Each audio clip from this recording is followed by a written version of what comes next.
Checkmate.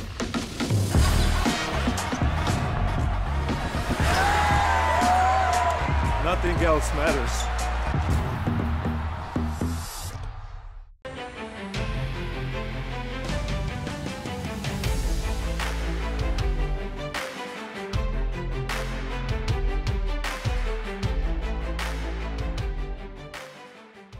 Nous aurons notre États-Unis-Canada. C'est la bonne nouvelle. Les dieux du basket ont entendu Aaron Abotret. Les dieux du basket sont toujours bons. Des fois, on veut des choses, mais Dieu, il sait qu'il y a mieux pour toi. Et ce que les dieux du basket nous ont proposé, c'est mieux que Team USA Canada. Ça sera Allemagne. Allemagne-Serbie, et voilà, c'est ça. Et en ça, des fois, il faut savoir se laisser guider par les éternels là-haut. Et voilà, je me laisse guider avec grand plaisir. Thanks God, absolument. Oui, l'Allemagne a battu les États-Unis ce soir dans un match extraordinaire à Manille. Et la Serbie a écrasé le Canada. 2 upsets, clairement, les deux outsiders ont gagné. On va commencer par le match du soir. On vient juste de vivre ensemble un États-Unis-Allemagne. Alors, on peut le dire, dans le COP américain, versus 2 Allemands juste à côté de nous qui ont célébré tout le match. Ouais, on a vu un Allemand qui était dans un état terrible. Un ancien international. Per Gunther, que tu as reconnu. Et là vraiment, honnêtement, sur la connaissance FIBA, envoyer des CV, mais le mec qui peut baiser Steph sur la connaissance FIBA, il a vu un rouquin qui joue plus depuis 10 ans. Supporter allemand, il a dit, mais je crois que lui, c'est un tel. Comment Per Gunther. Per Gunther. Et c'était effectivement Per Gunther. Allez voir sur Wikipédia, là, sa page, il a tout ce qu'il faut. Bravo à l'Allemagne et bravo à Per Gunther. Donc. Extraordinaire match, Steph. On a vécu toutes les émotions qu'on aime dans le basket. Il y a eu des points, il y a eu du suspense, il y a eu un retour des quinries et une magnifique victoire de l'Allemagne qui fait un match parfait. Oui, match fantastique, match de très haut niveau, match très offensif, surprenant parce qu'avec Oran on se disait mais d'habitude tu joues les Ricains sur du 5-5 demi-terrain, tu leur donnes le moins de possession possible et là finalement Gordon Herbert avait donné comme consigne, puisque je pense que c'est une consigne, de jouer le maximum de transition, de jeu ouvert possible et tout ça avec le contrôle du rebond qui est une clé quand vous jouez les Américains et les Allemands ont été fantastiques, ils ont même été dominants, il y avait 7 rebonds offensifs à la mi-temps.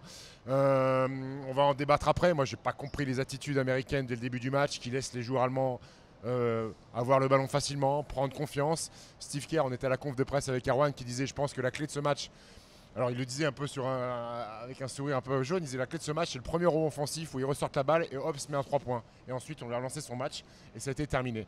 Donc oui, bravo, match fantastique, bravo aux Allemands, mais très déçu de l'intensité mise par les Américains, pas couper les lignes de passe, se met à défendre 3 minutes à la fin mais c'est trop tard. Ce qui est intéressant dans ce match-là, c'est que finalement les Allemands, on se dit ouais tu joues les Ricains, essaie de jouer plus lentement, de garder le tempo, mais c'est pas le jeu de cette équipe. L'année dernière à l'Euro déjà c'était une équipe sur le tempo. Cette Coupe du Monde aussi ils jouent sur le tempo. Ils ont joué les Ricains, ils se sont dit mais attends, on va jouer notre basket, comme les Serbes l'ont fait avec le Canada. Donc ils ont dit on va jouer notre basket. Et aujourd'hui, ces grandes nations européennes de basket, puisque l'Allemagne en fait partie de ces grandes nations européennes mondiales de basket, avec des joueurs NBA, ils avaient une dalle. Ils savent que ces mecs-là, ils pouvaient les taper. Ils étaient à 2 doigts à Abu Dhabi en match amical de le faire. Là ils sont arrivés avec les crocs, avec un plan de jeu maîtrisé, mais surtout ils ont joué leur basket. C'est ça qui est intéressant. Ils ne sont pas arrivés avec un plan pour contrer Team USA, ils sont arrivés avec un plan pour jouer leur basket et Team USA ne s'est jamais adapté à ça. Le grand enseignement d'après moi de cette compétition, c'est que c'est la confirmation qu'il n'y a plus aucune équipe qui a peur de Team USA. On n'a plus peur. Ça y est, depuis 2019, on sent qu'il y a un truc. De celle-là, non. De ce genre d'équipe-là, non. Alors, d'après moi, il n'y a plus aucune équipe qui a peur de Team USA. À Tokyo, l'équipe de France bat, alors, dans les circonstances atténuantes peut-être pour Team USA, qui n'était pas prête. Il n'empêche qu'il y a KD, un machin. L'équipe de France arrive à les battre parce que plus personne n'a peur. Encore moins lorsque c'est cette Team USA. Là, tu as raison. Moi, ce que je vois, c'est que ce que tu viens de dire, il ne faut pas les laisser courir. L'intensité défensive, c'est ce qu'on a l'habitude de voir avec la meilleure équipe de Team USA possible. Pas avec cette équipe-là. Depuis le début, on dit qu'elle est prenable. Encore une fois, une entame de match kata. Encore une fois, une entame de match kata. Une nouvelle fois, une défense catastrophique. Ça fait beaucoup pour gagner un match de basket de très haut niveau. Et encore une fois, c'est le banc qui ramène cette équipe dans le match, comme en quart de finale. Le banc, mais depuis le début de la compétition, le banc est meilleur que le 5 majeur, faut le dire. Le banc est meilleur que le 5 majeur. Austin Reeves fait encore une rentrée fantastique. Bon, Anthony Edwards, le seul starter peut-être à son niveau. Ali Burton qui fait des choses plus intéressantes. Mais puis ils ont été dominés. Ils ont décidé de switcher toute la rencontre. Et toute la rencontre, l'Allemagne, quand ils n'avaient pas de jeu ouvert, hop, on donne le ballon intérieur sur les mismatchs. Johannes Thiemann nous a fait un clinique post-up avec son petit spin. À la fin, il met un panier exceptionnel sur un footwork hors norme. Ils ont été très bons les Allemands, mais battus tactiquement en fait les Américains. Parce qu'à partir du moment où ils n'ont pas de solution individuelle sur le 1 contre 1 en mettant des paniers, et on en reparlera pour le Canada, ils ne savent pas faire autre chose en fait.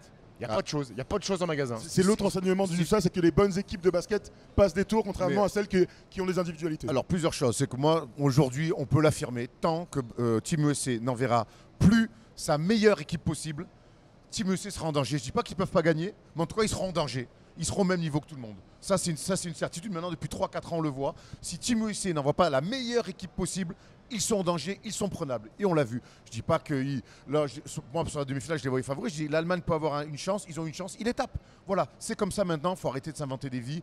Ils se préparent pas très bien et puis ils sont pas coachés. Moi là, je veux revenir sur Steve Kerr qui honnêtement fait une Coupe du Monde et une prépa, c'est minable. Alors il est toujours sympa en conférence de presse. Par rapport à quoi tu dis ça? Qu'est-ce qui t'a sauté à la gueule aujourd'hui? Les rotations qui n'ont aucun sens. Pour moi, il insiste avec Jalen Brunson depuis le début de la compétition alors que ça ne marche pas.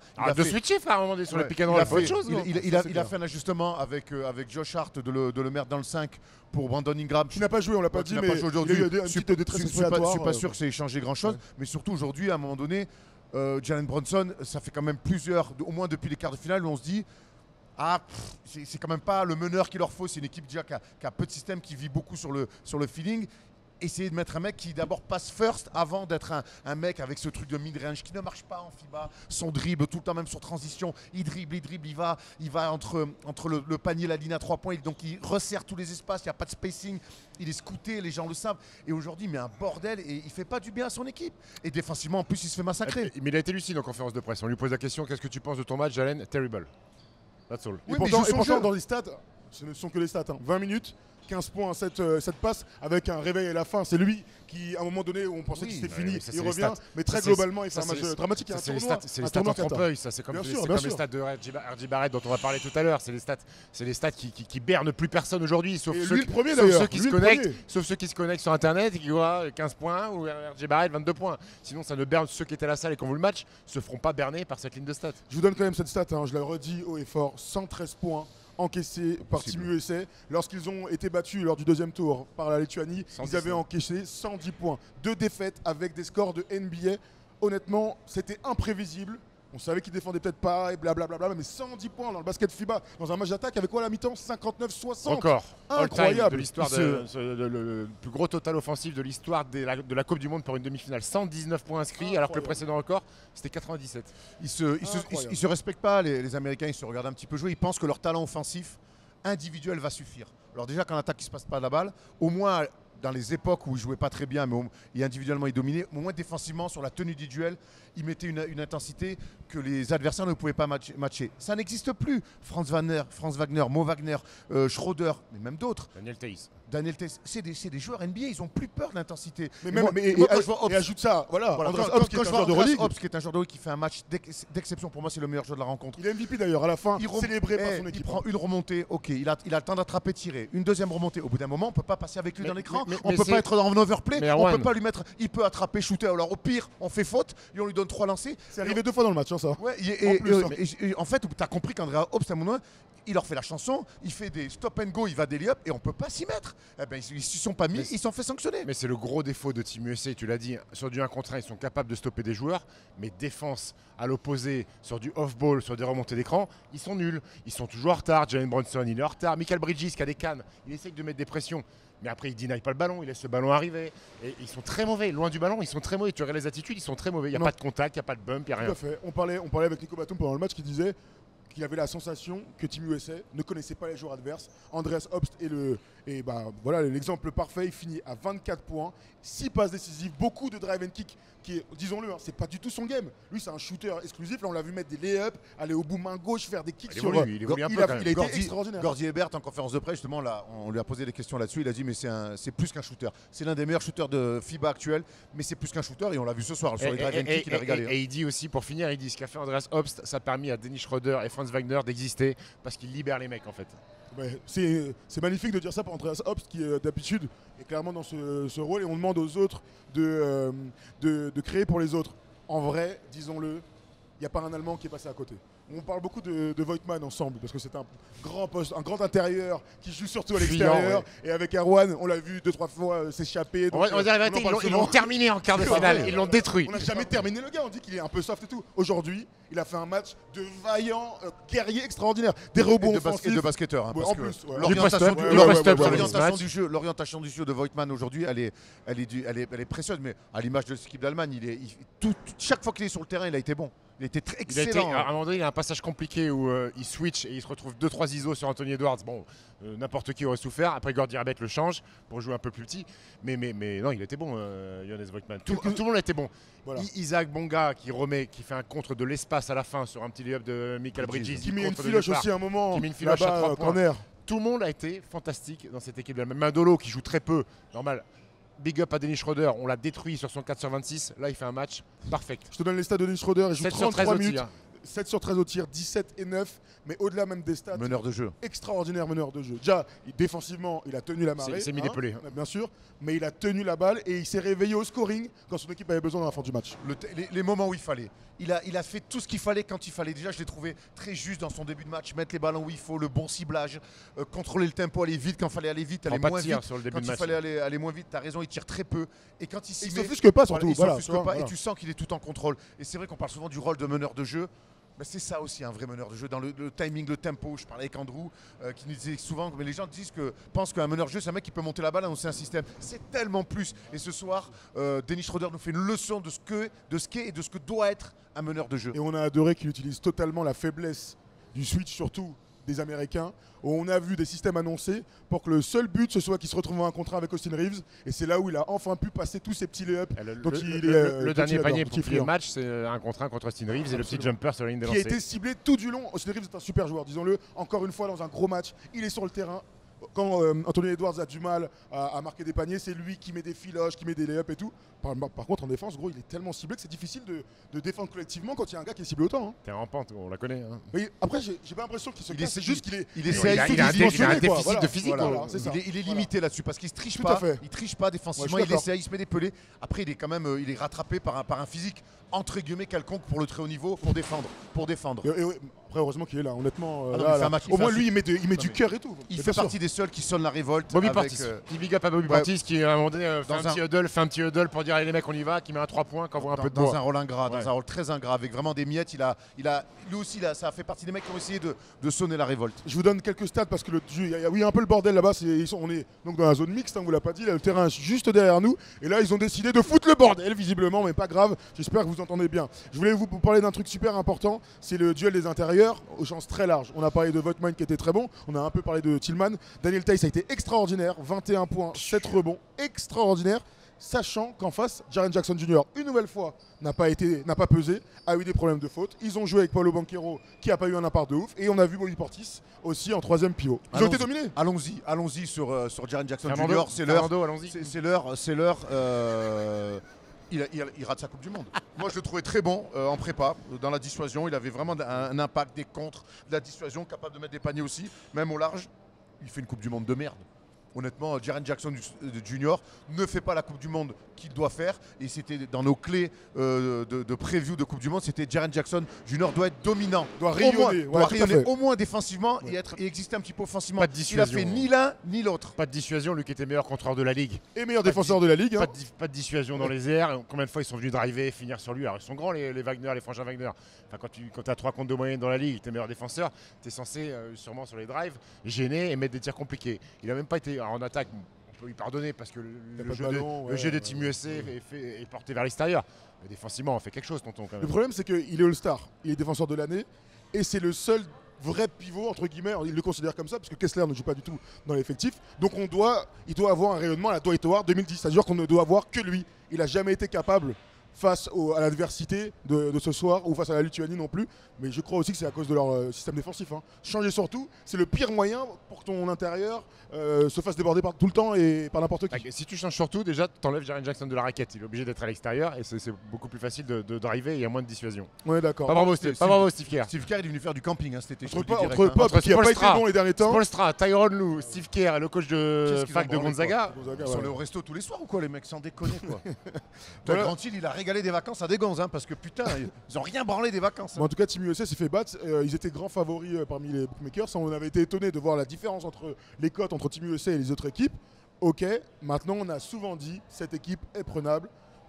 Ce soir, ils ont été pris par une équipe qui était honnêtement meilleure, qui certes a fait un match parfait, mais c'était une meilleure équipe en face. Plus complète, plus de profondeur, mieux coachée. Ça se joue à rien, hein. Le retour après le final est fantastique. Ce que fait Anthony Edwards, c'est un joueur de. Juteux. Un joueur, ouais, mais pas Il a que. mis un dunk, j'ai cru voir Michael Jordan. Ouais, Le c'est- deux Et il a pieds failli loin. postériser Daniel Tays.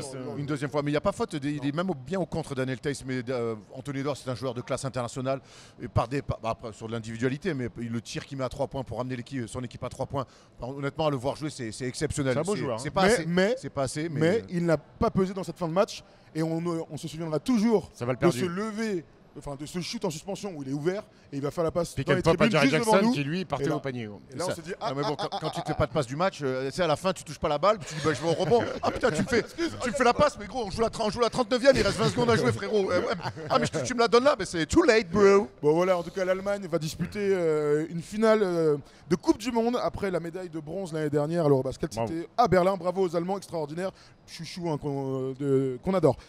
Serbie-Canada, la Serbie a gagné 95-86 et c'était un super match de basket une nouvelle fois. L'équipe de la Serbie est l'une des favoris depuis plusieurs semaines, on en parle très souvent. Ils nous ont délivré une performance collective et aboutie comme rarement on a vu à ce niveau-là. Il n'y a pas eu de match, honnêtement, avec le recul maintenant qu'on a un peu de temps pour analyser cette rencontre, qu'on a eu le temps d'en reparler un petit peu dans la press room. Il n'y a pas eu de match. L'entame, elle est parfaite pour les Serbes. Ils mènent 8-1. On sent déjà que Shai n'est pas dans un grand soir. Hein. Il met du temps à marquer son premier panier. Ça arrivera 15 que dans le minutes. milieu. 15 minutes. Ça arrivera que dans le milieu du deuxième Ouais. quart-temps. Et puis on sent que la grande question qu'on se posait, Steph, c'était est-ce que les Serbes vont matcher l'intensité défensive des Canadiens? Alors non seulement il la match, mais en plus, je pense même qu'il la surpasse avec un arbitrage qui n'a pas laissé les Canadiens faire ce qu'ils ont fait d'habitude, notamment contre les Français et notamment contre les Slovènes, tout ce basket ultra physique avec quelques antennes, quelques petits coups de hanche. Là, les arbitres n'ont pas laissé jouer, les Canadiens ne se sont jamais adaptés. Je ne dis pas que c'est mal arbitré, c'est qu'ils ne sont pas adaptés à cet arbitrage plus tatillon. Et c'est un petit peu dommage d'avoir cette différence de cohérence d'arbitrage parce que quand tu es joueur, eh ben, t'es forcément chamboulé. Quand on t'a permis de jouer comme ça contre la France ou contre la Slovénie et que tu arrives et que tu fais exactement la même chose et que finalement tu prends 2 fautes de Shai au bout de très tôt dans le match, Dwight Powell prend 2 fautes, t'es obligé de sortir, tu rentres dans la rotation et on y reviendra. Et peut-être que le point faible de cette équipe du Canada est la profondeur devant parce que tu envoies des gonzes qui n'ont pas joué du match, qui n'ont pas joué de la compète et tu les envoies au feu sur une demi-finale. Et ils ont été frustrés, ils sont rentrés dans la frustration, beaucoup parlé avec l'arbitre. Avec l'arbitrage, à juste titre ou pas, je vous laisse à vous de jouer. Après, globalement, sur le tournoi, l'arbitrage est très moyen, je trouve, à mon sens.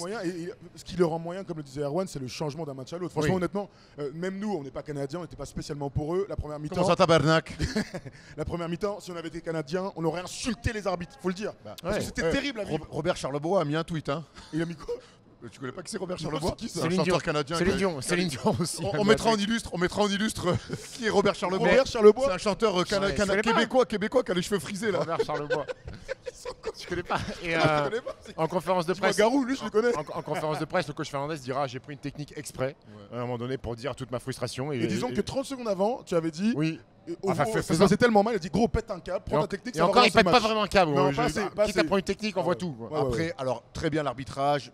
Ils ont fait ce qu'ils avaient à faire. Après, moi surtout, on a vu les Canadiens pour la première fois du tournoi faire face à des problèmes auxquels ils n'ont pas su, auxquels ils n'ont pas eu à faire face pendant la compète. Ils ont perdu contre le Brésil. On peut mettre ça sur le compte d'un mauvais jour, je pouvais l'entendre.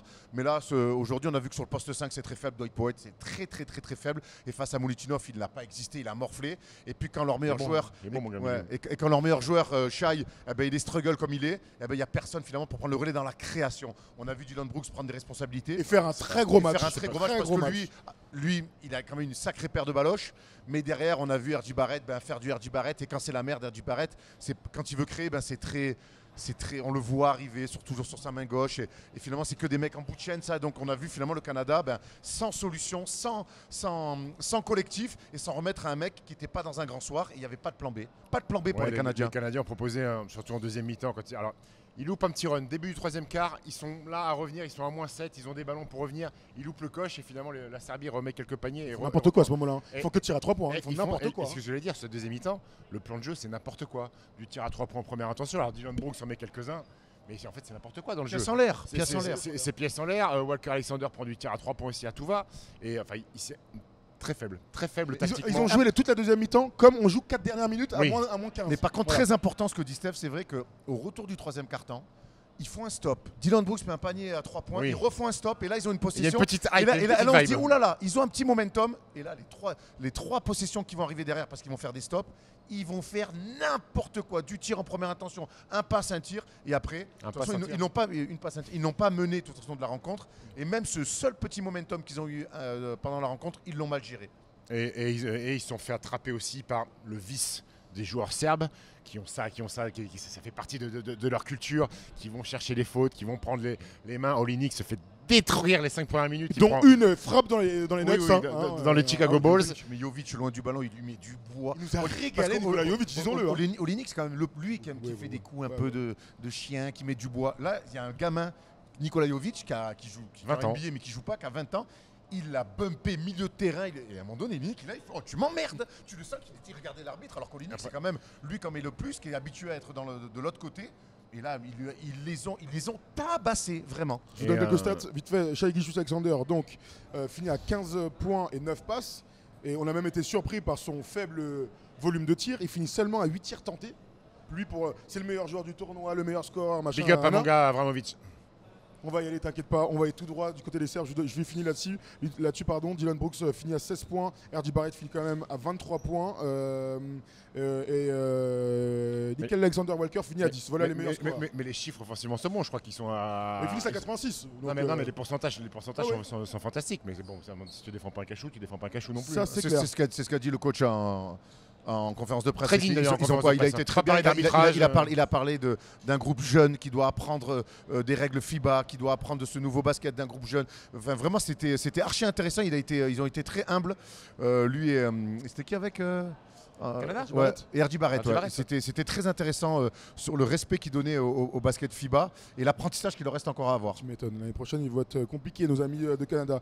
Parlons du coup de la Serbie qui sort une performance collective hyper aboutie, 95 points marqués, et surtout la sensation d'une équipe qui se connaît par cœur, ça pourquoi pas, mais le passing game, le sérieux dans le jeu, le plan de jeu a été respecté. Il y a quand même un mec qui sort du lot, c'est Bogdanovic, qui finit à 23 points. Solide. Et qui est un joueur exceptionnel. Moi, ce qui me choque avec lui, c'est qu'on parle tout le temps d'intensité de la défense du Canada. Nous, la France, on a été démolis. Bogdanovic, il a joué. On aurait dit que c'était moi en face.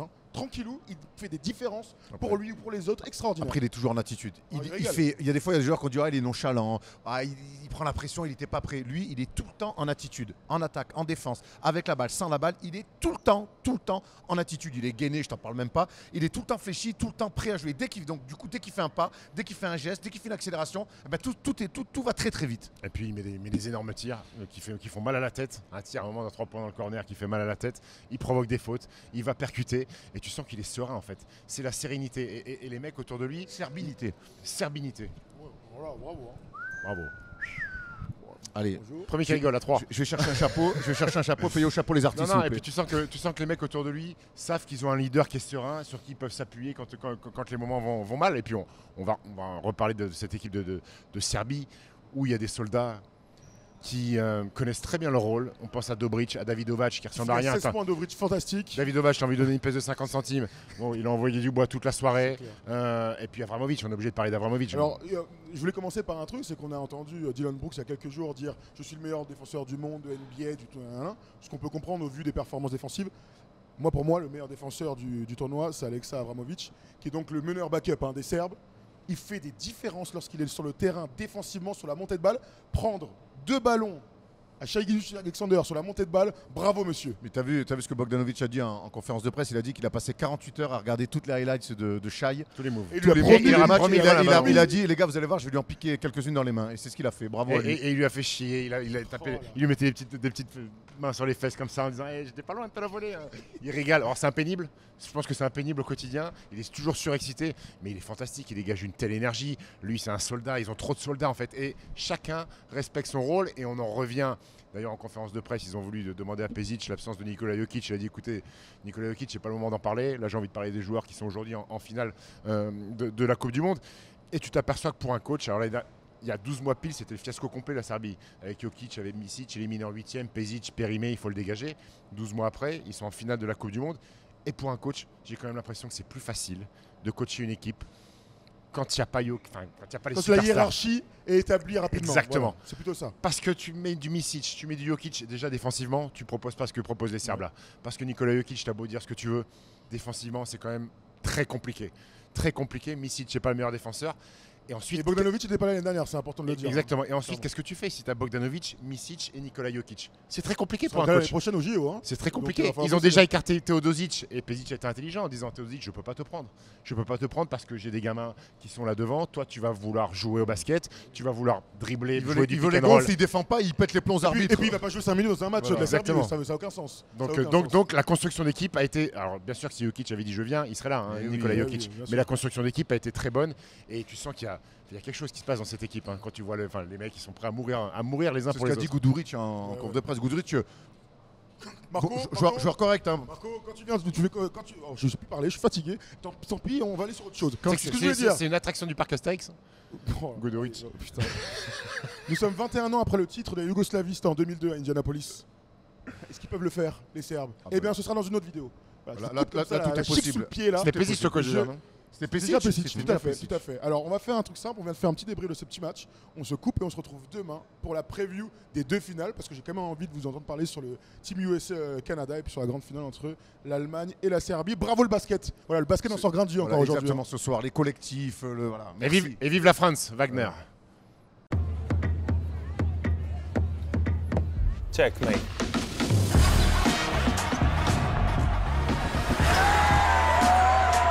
Nothing else matters.